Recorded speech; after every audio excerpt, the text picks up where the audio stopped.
Good morning dear student. आज इस lecture series में हम रेशियो एनालिसिस के बारे में कुछ और जानकारी लेंगे। आज हम कुछ अनुपातों की सहायता से किस प्रकार से खातों को पूरा किया जा सकता है उसके बारे में डिटेल जानकारी लेंगे।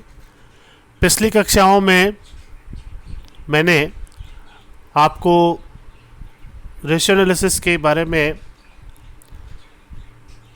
बहुत सारी जानकारी दी है, जिनको आपको सभी को ध्यान में रखते हुए आगे चलना है।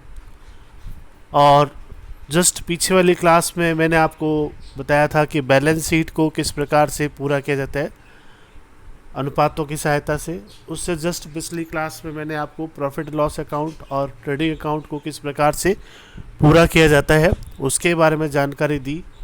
तो मैं यहाँ पर रिपीट करना चाहूँगा कि आपको यह मालूम होना चाहिए कि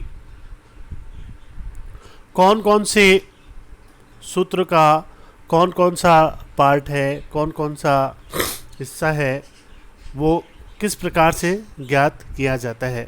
जैसे पीछे मैंने आपको एक एग्जांपल दिया था, उसी प्रकार से एक एग्जांपल और दे सकते हैं कि जैसे 2 + 3 = 5 है। तो आपके पास में अगर 5 है तो आप 5 और 3 है तो आप 2 को फाइंड आउट कर सकते हैं। यदि आपके पास में 2 और 3 है तो आप 5 को फाइंड आउट कर सकते हो। यदि आपके पास में 2 और 5 है तो आप 3 को फाइंड आउट कर सकते हैं। तो मैथमेटिकली आप यदि उन सब चीज़ों को ध्यान में रखते हैं तो आप आसानी से जो है मिसिंग चीज़ों को ज्ञात कर सकते हैं।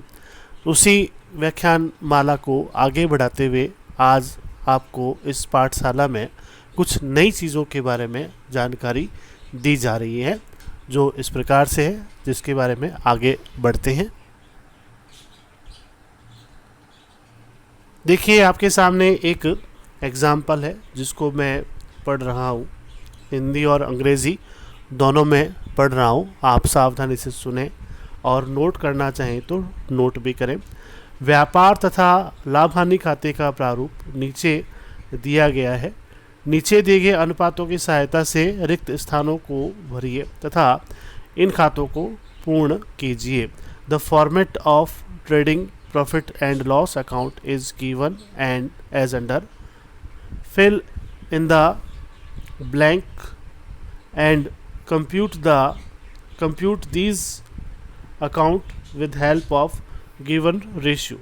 Trading and profit and loss account का एक फॉर्मेट दिया हुआ है फॉर द ईयर एंडेड 31 मार्च 2010, जिसमें कॉस्ट ऑफ गुड सोल्ड है, ग्रॉस प्रॉफिट है, सेल्स है, ऑपरेटिंग एक्सपेंसेस है, नॉन ऑपरेटिंग एक्सपेंसेस है और नेट प्रॉफिट है और ग्रॉस प्रॉफिट दिया हुआ है। और इस एग्जाम्पल के बारे में अपन ने पिछली कक्षा में चर्चा की थी, जिसमें आपको gross profit to cost of good sold बताया था 33 से 1/3%, नेट प्रॉफिट टू सेल्स बताया था 12%। और इसी प्रकार से आपको इनको पूरा करना है। तो अपने पास यदि ग्रॉस प्रॉफिट रेशियो है तो आप आराम से जो है इसको निकाल सकते हैं। इसके अंदर एक आधी चीज़ और होगी जिसके बारे में जानकारी होनी चाहिए। जैसे कॉस्ट ऑफ गुड सोल्ड है, वो गिवन है 2,70,000 और नॉन ऑपरेटिंग एक्सपेंसेस गिवन है 10,000 रुपये। तो कॉस्ट ऑफ गुड सोल्ड का दे रखा है 2,70,000 और ग्रॉस प्रॉफिट रेशियो आपको पता है। ग्रॉस प्रॉफिट रेशियो क्या है? Gross profit ratio is equal to cost of good sold बटा नेट सेल्स। ठीक है, तो जीपी अपने को दिया हुआ नहीं है, कॉस्ट ऑफ गुड सोल्ड अपने को दिया हुआ है। जीपी रेशियो अपने को दे रखा है, वो 33 से 1/3 है, जो ग्रॉस प्रॉफिट से ही निकाला हुआ है। मतलब नेट सेल्स से नहीं निकाला हुआ बल्कि कॉस्ट ऑफ गुड सोल्ड से निकाला हुआ। तो कॉस्ट ऑफ गुड सोल्ड का 1/3 जो है वो जीपी है। अगर कॉमन सेंस के रूप में बात करें तो कॉस्ट ऑफ गुड सोल्ड 2,70,000 है, उसका 1/3 जो है वह 90,000 रुपये वह ग्रॉस प्रॉफिट है। तो इस प्रकार से आप वही बात जो मैंने अभी बताई थी आपको, 2 + 3 = 5 होता है। यदि आपके पास में कोई भी एक चीज़ है, दो चीज़ है, तो आप तीसरी चीज़ आसानी से निकाल सकते हैं। अगला एक एग्जाम्पल और है जिसके बारे में जो आपको स्क्रीन पर दिखाई दे रहा है। निम्नलिखित सूचना से नीचे दिए गए चिट्ठे को पूर्ण कीजिए। From the following information compute the balance sheet given below. Total डेप्ट टू नेटवर्थ 0.5 to 1, ये रेशियो आपका 0.5:1। और फिर है turnover of total assets based on sales. Total डेप्ट टू नेटवर्थ है 2। Turnover of total assets based on sales है 30%। Gross profit total डेप्ट टू नेटवर्थ है 0.5:1। और उसके अलावा turnover to total assets जो है बेस्ड ऑन सेल्स 2 है, 2 टाइम्स है। ग्रॉस प्रॉफिट है 30%। Average collection period based on 360 days of year is 40 days। Average inventory turnover based on cost of goods sold and year and inventory, मतलब closing stock के आधार पर है, 3 times है। और acid test ratio 0.75:1 है। तो इस प्रकार से अपने पास में 1, 2, 3, 4, 5 और 6 रेशियोज़ दे रखे हैं। और 6 रेशियोज़ के माध्यम से आपको बैलेंस शीट को पूरा करना है। और बैलेंस शीट में कौन कौन सी चीज़ें पूरी करनी है आपको? कॉमन जो है आपका स्टॉक, रिटेन्ड अर्निंग्स और notes and accounts payable, plant and equipment, inventory, account receivables और कैश, ये आपको पूरा करना है। तो सबसे पहले अपने पास में जो गिवन है उन चीज़ों को ध्यान में रखते हुए, कॉमन स्टॉक आपको दे रखा है 3 लाख, रिटेन अर्निंग्स दे रखी है 3 लाख और कॉमन स्टॉक दे रखा है आपको 2 लाख रुपए। इसको ध्यान में रखते हुए आपको प्रश्न को सॉल्व करना है। टोटल डेप्ट notes on account is payable net worth बराबर टोटल डेप्ट अपॉन नेटवर्थ करेंगे। टोटल डेप्ट जो है आपका 5 लाख है। 5 लाख कैसे हुआ? 3 लाख प्लस 2 लाख दोनों को जोड़ दिया तो हो गया 5 लाख। 5 लाख का 0.5 यानी कि 2,50,000। 2,50,000। इस प्रकार स्पष्ट है कि जो टोटल डेप्ट है 2,50,000 है और नेटवर्थ जो है वो 5 लाख है। फिर है turnover of total assets. Turn over of total assets के लिए आपको सेल्स अपॉन टोटल एसेट्स करना है। तो जैसा कि अपने को पता है कि जितनी एसेट्स होती हैं उतनी ही लायबिलिटीज़ होती हैं। तो टोटल डेप्ट या टोटल एसेट्स अपने पास में जो है वह 7.5 लाख हुआ। कैसे हुआ 7.5 लाख? 5 लाख टोटल डेप्ट है और आउटसाइडर्स का कितना है? 2,50,000 है। तो टोटल मिला करके अपने पास में जो है 7,50,000 हुआ। 7,50,000 का 2 टाइम्स जो है वो आपकी सेल्स है। तो sales is equal to 15 lakh हो जाएगा। इसी प्रकार से अपने पास में ग्रॉस प्रॉफिट रेशियो दे रखा है 30% है। तो 30% है मतलब कॉस्ट ऑफ गुड सोल्ड जो है ग्रॉस प्रॉफिट का 70% है, क्योंकि सेल्स में से आप जीपी क्या घटाते हैं तो अपने पास कॉस्ट ऑफ गुड सोल्ड आता है।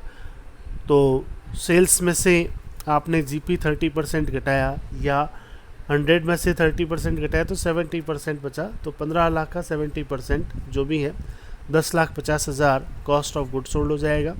और इस तरह से अकाउंट रिसीवेबल्स हैं जिनके बारे में बताया गया है 360 डेज़ के हिसाब से बताया है।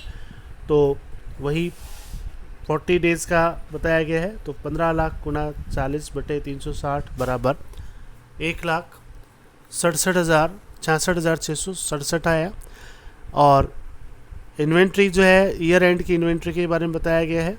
तो कॉस्ट ऑफ गुड सोल्ड पर बेस्ड होती हैं और वो 3 टाइम्स बताया गया है। तो अपॉन 3 करके आप जो है 3,50,000 क्लोजिंग इन्वेंट्री फाइंड आउट कर सकते हैं। लिक्विड एसेट्स जो है, लिक्विड एसेट्स के बारे में बताया गया आपको, एसिड टेस्ट रेशियो 0.75:1 है। तो 0.75:1 है, तो इसका मतलब 75% है जो भी अपने पास में एसेट्स है उसका। तो एसेट्स जो है अपने पास में 2,50,000 है, उसका 75% करंट एसेट्स जो है तो 1,87,500 है। तो बाकी जो बचा कैश कहलाएगा, तो 1,87,500, 1,67,667, 1,66,667 में से 1,87,500 लेस करेंगे तो अपने पास में 20,833 जो है वो कैश आएगा। तो इस प्रकार से स्पष्ट है कि कुछ चीज़ें अपने को पता होती हैं, उनके माध्यम से आप अन्य चीज़ों को किस प्रकार से ज्ञात कर सकते हैं यदि आपके पास में सूत्र है और सूत्र का पता है। तो पुनः एक बार थोड़ा सा बताना चाहूँगा फटाफट कि टोटल डेप्ट टू नेटवर्थ आपको दिया था 0.5:1। टोटल डेप्ट अपने पास में कॉमन स्टॉक और रिटेन अर्निंग्स के रूप में 5 लाख था। इस 5 लाख की एक छोटी सी इंफॉर्मेशन के माध्यम से आपने पूरी बैलेंस शीट को रेशियोज में का यूज़ करके आपने बैलेंस शीट को पूरा कर दिया। तो 5 लाख अपने पास में 0.5:1 है, तो 0.5:1 का मतलब इसका मतलब हो गया दुगना। 5 लाख का जो आधा है वो आपका नेटवर्थ जो है 5 लाख है, तो उसका आधा टोटल डेप्ट है। तो मतलब टोटल डेप्ट जो है वो आपका कितना है, 2.5 लाख है। और 2.5 लाख को आपने इसमें जोड़ दिया तो अपने पास में टोटल लायबिलिटीज़ आ जाएगी। टोटल लायबिलिटीज़ अपने पास में कितनी होगी फिर, 7,50,000 होगी। और 7,50,000 जो है वही टोटल एसेट्स हो जाएगी। जिस प्रकार से टोटल लायबिलिटीज़ 7,50,000 है, वैसे ही टोटल एसेट्स जो है वो 7,50,000 हो जाएगा। फिर इसी तरह से फिर आपको सेल्स दे रखा है, turnover of total assets based on sales दे रखा है, तो वो 2 टाइम्स है। तो इसका मतलब क्या हो गया, आपका सेल्स जो है वो 2 टाइम्स है, टोटल एसेट्स का 2 टाइम्स है। टोटल एसेट्स अपनी 7,50,000 है, उसका 2 टाइम्स यानी कि 2 गुना 15 लाख हो गया। तो 15 लाख अपने पास में सेल्स होगी। फिर इसके बाद आपको ग्रॉस प्रॉफिट दे रखा 30%। तो जनरली अपने कॉस्ट ऑफ गुड सोल्ड को ज्ञात करने के लिए सेल्स में से जीपी को घटाते हैं। उसी प्रकार से यदि आपको कॉस्ट ऑफ गुड सोल्ड ज्ञात करना है तो सेल्स में से जीपी घटा दीजिए, और यदि आपको जीपी ज्ञात करना है तो सेल्स में से कॉस्ट ऑफ गुड सोल्ड घटा दीजिए। ठीक उसी प्रकार से यदि आपने 100 में से जीपी रेशियो लेस कर दिया तो अपने पास में कॉस्ट ऑफ गुड सोल्ड रह जाएगा, यानी कि 70% कॉस्ट ऑफ गुड सोल्ड हो गया। 15 लाख का 70% 10,50,000 हो गया। फिर है अकाउंट रिसीवेबल्स, यानी कि जो अपना डेटर्स हैं वो उसके बारे में बताया गया। 40 डेज़ है 360 डेज़ में से सेल्स का। तो यदि आपके पास भी इसका फॉर्मूला है तो आप आसानी से इसको सॉल्व कर सकते हैं। तो डेटर्स टर्नओवर रेशियो का फॉर्मूला क्या है, एवरेज नेट सेल्स बटे एवरेज डेटर्स है। अब इसको थोड़ा सा सूत्रों को घुमाओगे तो आप 15 लाख गुणा 40/360 करके 1,66,667 आपके पास में अकाउंट्स रिसीवेबल्स हो जाएगा। इन्वेंट्री भी आपको बताया गया 3 टाइम्स है कॉस्ट ऑफ गुड सोल्ड का। तो 70% कॉस्ट ऑफ गुड सोल्ड है, उसका 3 टाइम्स है, तो उसमें 3 का भाग दे दिया तो अपने पास में इन्वेंट्री आ गई 3,50,000 रुपये। और लिक्विड एसेट्स है तो 75% है अपनी जो करंट एसेट्स है उसका। तो करंट एसेट्स जो है टोटल अपने पास 2,50,000 है, उसका 75% जो है वह 1,87,500 लिक्विड एसेट्स हो जाएगी। इस प्रकार से आप देखें तो आप आसानी से इन प्रश्नों को सूत्रों के माध्यम से सॉल्व कर सकते हैं। आज के लिए इतना ही, धन्यवाद। अगली क्लास में एक और नए एग्जाम्पल के साथ आपके सामने प्रस्तुत होऊंगा। आज के लिए इतना ही, धन्यवाद।